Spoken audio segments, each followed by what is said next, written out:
নমস্কার বন্ধুরা, সিরিয়ালের সাতকাহন চ্যানেলে আপনাদের স্বাগত জানাই। এখন দেখা যাচ্ছে সব ওরা খাবার টেবিলে কমলিনী খেতে দিচ্ছে সবাইকে। ওরা খেতে বসছে তো কমলিনী শাশুড়ি মা বলছে, যাক বাবা, বুবলাই ভালো হয়ে গেছে, ওর জন্য পুজো দিতে হবে। তখন কি বলছিস নতুন? তখন নতুন বলল, মাসি তোমার যেটা ইচ্ছে সেটা করো, পুজো তো দিবে তো দাও। তখন বড় মাসিমণি বলছে, কি ওই বাঁদর ছেলে যে মায়ের সুখ দেখতে পারে না, স্বার্থপর ছেলে, তার জন্যে এত তোর কিসের রে? হ্যাঁ, তখন কমলিনীও বলছে যে বড় মাসি, সে ঠিক আছে, ও যেমনই, আমি তো মা, কি জানি কেমন খাচ্ছে কেমন না। এইসব কথা চিন্তা করছিল কমলিনী। স্বাভাবিক, মায়ের মন চিন্তা করতেই হবে। তবে হ্যাঁ, কমলিনী চিন্তা করছিল, এটা ভালো কথা, কিন্তু এটা মনের মধ্যেই রাখতো। এইটা নতুনকে শোনাবার কি দরকার ছিল? হ্যাঁ, যাই হোক, মিঠি বলল যে মা, মনে হয় যেমন দাদা ভাই তোমার ছেলে, আমরা কেউ নই। তো বলল যে না রে, মায়ের কাছে সব ছেলে মেয়েই সমান। তো দাদা ভাই বড়, আমার বড় সন্তান, অনেক কষ্ট করে জন্ম দিয়েছি, বড় করেছি, সে তো মন খারাপ লাগবেই। ওর বউ তো রান্নাও করে না, শ্বশুরবাড়ি থেকে খাবার আসে, কি খায় ছেলেটা? সেটা নতুন শুনলো, তারপর নতুন চলে গেল বুবলাই ফ্ল্যাটে। বর্ষা তো ঢুকতে দিবে না কিছুতেই, তাও এলো। নিয়ে তারপরে বুবলাইকে বুঝাতে লাগলো যে দেখ বুবলাই, তুই বাড়ির বড় ছেলে, তোর মা তোকে ছেড়ে শান্তিতে নেই, আর তোর মা তোকে খুব ভালোবাসে, সেটা তো তুই জানিস, নির্ভর করে। বুবলাই, আমারও তো বয়স হচ্ছে, আমি যদি না থাকি তোর মাকে কে দেখবে? মিঠি তো মেয়ে বিয়ে হয়ে চলে যাবে, বাবিল এখন ঠিক মতন স্ট্যাবলিশড হয়নি। এইগুলো বলাতে না বুবলাইয়ের মন খুব খারাপ হতে লাগলো। বলো, নতুন কাকু এইগুলো তুমি বলো না। বলছে, কতদিন পর তুই আমাকে নতুন কাকু বলে ডাকলি বুবলাই। তার বলছে, তুমি এইসব কথা বলো না নতুন কাকু, এইসব কিছু হবে না। তখন বলল, দেখ আমরা সবাই একসাথে থেকেছি। তারপর বলছে, নতুন কাকু কী জন্য বিয়েটা করতে গেলে সবাই সব রকম কথা বলে, হ্যাঁ কেন তুমি মাকে বিয়ে করলে? তখন নতুন সব ঘটনাটা বললো যে তোর মাকে আমি বিয়ের আগের থেকেই ভালোবাসতাম, তোর মাও আমাকে পছন্দ করতো, কিন্তু চন্দ্র তোর বাবা আমাকে বললো যে আমার ওই মেয়েকে খুব পছন্দ, আর সেই জন্যেই তারপরে কি করব। তখন বন্ধু আমার যতই হোক, চন্দ্র আমার অনেক প্রাণের বন্ধু ছিল, ওর হয়ে আমি তোর মায়ের হাত, কিন্তু তাও তো কমলিনীকে সুখী করলো না চন্দ্র, একদিন সব ছেড়ে গেল। তারপরেও কত কঠোরভাবে জীবনযাপন করতে লাগলো তোর মা, কিন্তু যাকে আমি ভালোবাসে তাকে তো আমি অমনিভাবে ছেড়ে দিতে পারি না। যখন আমি বিদেশ থেকে এলাম, জানলাম যে কমলিনীর খুব বিপদ, সন্তান নিয়ে দিশাহারা, তখন আমি এসে সব হালটা ধরলাম। আমি হয়তো ওর বন্ধু চিরসখাই থেকে যেতাম, কিন্তু বাইরের লোক, তোদের লোক এমন কথা বলতে লাগলো যে তোর মার প্রতি আমি বিচারটা করতে পারছিলাম না ঠিক মতন, সুবিচার। আর তোর মা, তারপরে তোর মায়ের অসুস্থ হলো, হ্যাঁ তোর মায়ের সেবা করার মতনও, মানে তোর মায়েরকে ঠিক করার মতনও কেউ ছিল না। তখন আমি চিন্তা করলাম যে না, আমি বিয়ে যতক্ষণ না করব, লোকে যদি আমি কমলিনীর প্রতি কিছু কর্তব্য করি তো লোকে আমাকে দুষবে। ওই জন্যেই বাইরের লোকের মুখ বন্ধ করবার জন্যে সম্পর্কটা বৈধ করলাম। এইবারে তো তুই বুঝতে পারছিস, যদি আমাকে বাইরের লোকরা এমনি কিছু না বলতো, সবসময় আমাকে কথার মানে বাইরের থেকে ঘরের থেকে সব সময় না আমাদেরকে কথা শুনতে হতো, তাহলে হয়তো আমরা চিরসখাই থেকে যেতাম, বিয়েটা করতাম না। তখন এটা বুঝতে পারলো বুবলাই। তখন বুবলাই মানে বুঝেছে, বলছে, নতুন কাকু তোমাদেরকে ছেড়ে তো আমারও থাকতে ভালো লাগে না, হ্যাঁ আমি কি থাকি? তখন বর্ষা বলছে, তুমি কি ফিরে যাবে নাকি? তুমি কি ওইখানে ফিরে যেতে চাইছো? তখন বুবলাই বলছে যে শুনো বর্ষা, তোমারও অনেক অনেক কিছু খারাপ আছে, তুমি বিয়ের আগে যা যা অনেক কিছু করেছিল, সেগুলো আমার কাণ্ড, সেগুলো আমাকে তুমি লুকিয়েছো, তারপর ঠকিয়েছো তুমি আমাকে, তারপরে তোমার সঙ্গে আমি অ্যাডজাস্ট করছি। তাহলে আমি নতুন কাকুর সঙ্গে কেন অ্যাডজাস্ট করতে পারবো না? যে লোকটাকে আমি ছোট থেকে দেখেছি, আমাকে মানুষ করেছে, বড় করেছে, তার সঙ্গে কেন অ্যাডজাস্ট করতে পারবো না? আর তারপরে তুমি এইখানে আমি থেকে নি কী পাচ্ছি? তুমি আমার জন্য কি করেছো? তোমার মা বাড়ি থেকে রান্না করে পাঠায়, কখন পাঠাবে তবে আমি খাবো।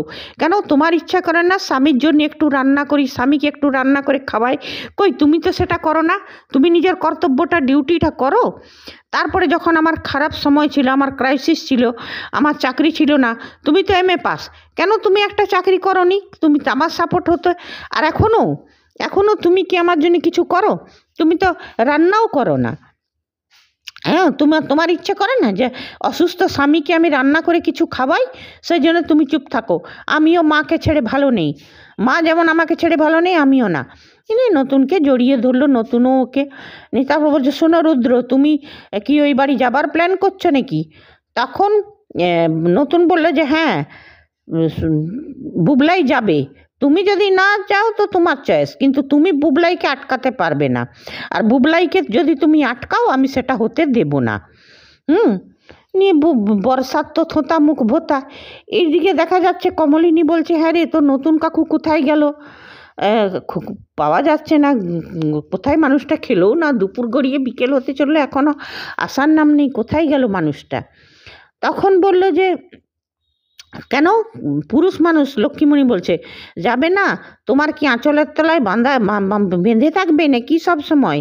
কোনো কাজে যেতেই পারে। বলছে হ্যাঁ, কোনো কাজে যেতে পারে, কিন্তু খাবার তো খেলো না। তখন লক্ষ্মীমণি বলছে, আমার ছেলেটাকে যদি এমনি করে জড়িয়ে রাখতে, আমার ছেলেটা আজ কুপথে যেত না। তখন কমলিনী রেগে গেল। হ্যাঁ, তখন বললো, কী রে লক্ষ্মী, তোর ছেলেটা জড়িয়ে কী করেছে? তোর ছেলেটাকে কী করেছে? আর তোর যে ছেলেটা, তুই নাম সুদ্ধা নিতে পারিস না, যে ছেলেটা এত কুকীর্তি করছে, তার জন্য তোর মুখ থেকে এত মধু ঝরছে? মিঠিও বললো, তোমার লজ্জা লাগে না ঠাম্মি? হ্যাঁ, তারপরে কমলিনী বললো যে দেখুন মা, অনেক অত্যাচার সহ্য করেছি। হ্যাঁ, আমি আপনার ছেলেকে ছেড়ে দিয়েছি, ঠিক করেছি। অনেক এইবারে যদি আপনি আমার সঙ্গে খারাপ ব্যবহার করেন, আপনার কিন্তু আশ্রয় হয় বৃদ্ধাশ্রমে। বলছে, কি তুমি আমাকে এত বড় কথা বললে? তখন কমলিনীর ওই লক্ষ্মীমণির দিদি বলল, মাসিমণি, কি ঠিকই বলেছে। তুই কি রে, তোকে কে দেখার লোক আছে? তোর ছেলেটা তোকে কোনো দিন দেখেনি, আর দেখবো না, উল্টে তোর জিনিস চুরি করে নিয়ে পালিয়েছে। তারপরে এরা তোকে দেখছে, আর তুই এদেরকেই কথা শোনাচ্ছিস, এদের সাথেই খারাপ ব্যবহার করছিস। মিঠিও বললো যে দেখো ঠাম্মি, তোমার যে ছেলে, তার তো নামটাও মুখে নিতে লোকের লজ্জা লাগে, তো তুমি আবার কিসের বড় বড় কথা বলছো? মা যা বলেছে ঠিক বলেছে। আর মা যদি ওই লোকটার সঙ্গে ডিভোর্স দিয়েছে, ভালো করেছে।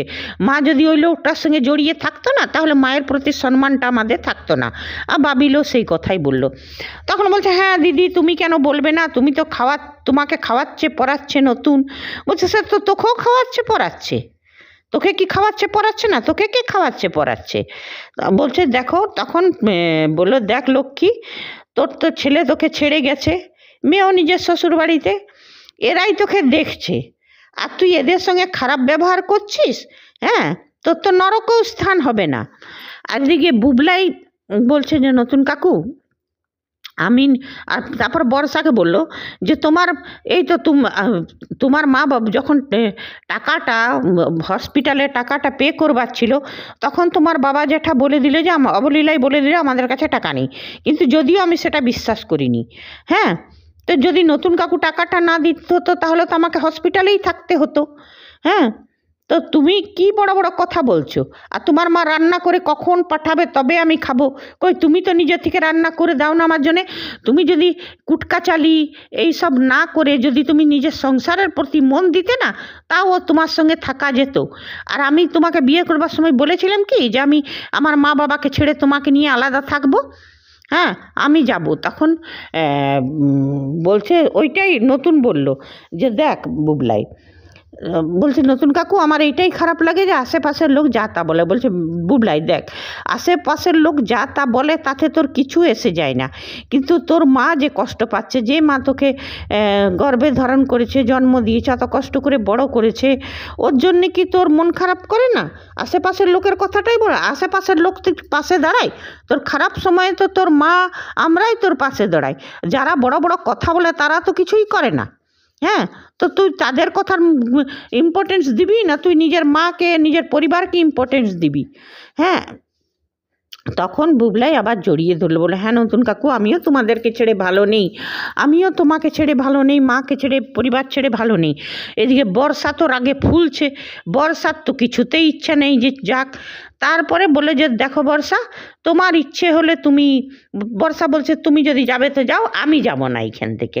বলে হ্যাঁ তুমি যেও না, তুমি নিজের বাপের বাড়ি চলে যাও, তাহলে এই ঘরটা আমি ছেড়ে দেব।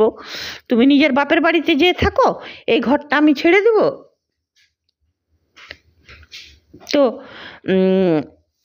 আর তখন বর্ষা বলছে যে চুপ করে আছে, বর্ষা এখন মনে মনে করছে যে কী করে নতুন কাকুকে ফাঁসাবে।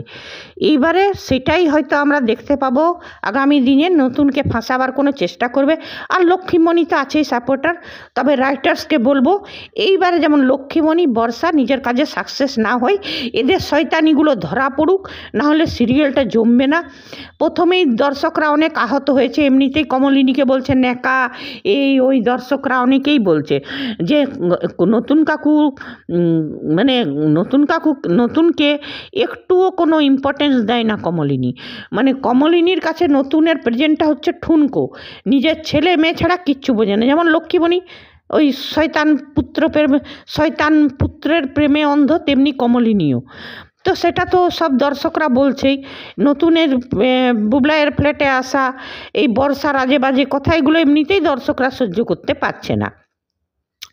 তারপরে যদি আবার বর্ষা লক্ষ্মীমণির সাথে হাতে হাত মিলিয়ে নতুনকে ফাঁসাতে যায়, তো সেইখানেও বহুত কিছু খারাপ হবে। তো নেগেটিভিটি বেশি বেড়ে যাবে, আর সিরিয়ালটা কেউ দেখতে চাইবে না। তাই মেকার্স রাইটার্সকে অনুরোধ, যেমন ওরা প্ল্যানে সাকসেস না হয়, আর বুবলাই যে কোনো উপায়ে যেমন মাকে প্রোটেক্ট করে, মায়ের সাথে ভাই বোনদের সাথে মিলে থাকে। আর লক্ষ্মীমণির একটা উচিত শিক্ষা হোক, বর্ষার আর লক্ষ্মীমণির একটা উচিত শিক্ষা হোক, কেন কি এত করেও হাড়বদ জাতিতে এদের যাচ্ছে না। আর বুবলাই ভালোই হয়েছে, বুঝে গেল। আর কমলিনীকেও সবাই বলছে স্বার্থপর একটা নেকা মহিলা, যে আর নতুন সে সবসময় ঘরের কুটকাচালি ঝগড়ার মধ্যে থাকে কেন? ওনার ইনস্টিটিউট আছে, উনি অত বড় নাকি অধ্যাপক, সম্মান। হ্যাঁ, আমরা এটা আগামী দিনে দেখতে চাই যে মিঠির আর ওই ডাক্তার কৃষাণুর মধ্যে খুনসুটি হচ্ছে, ঝগড়া হচ্ছে, ভালো দুষ্টু মিষ্টি ঝগড়া, এগুলোই দর্শকরা দেখতে চায়। তারপরে কুর্চির তো নিজের অয়নদীপ কুর্চি তো মিলে গেল, ওর ছেলের কিছু প্রোগ্রাম, এগুলোও খুব ভালো লাগছে দেখতে। তবে কমলিনীর যে নেকা আর ওই সবাই দর্শকরা এটাই বলছে যে কমলিনীর কাছে নতুনের ইম্পর্টেন্সটা ঠুনকো, কিছুই নেই। হ্যাঁ, কমলিনী খালি নিজের ছেলে মেয়েদের প্রতি, নতুনের প্রতি কিছু না। সেইটাই যেমন দেখানো। আর কমলিনীকে যেমন আজকে প্রতিবাদী দেখালো যে বৃদ্ধাশ্রমে পাঠিয়ে দেবো, এমনিই থাকো, এমনি খালি শাশুড়ি না বর্ষাকেও যেমন মুখ তোড় জবাব দিক। কেন আজকালকার দিনে নেকা বকা হিরোইন কেউ পছন্দ করে না। যেমন বর্ষা বুনো ওল, তো কমলিনী এবার বাঘা তেঁতুল হোক। ঠিক আছে বন্ধুরা।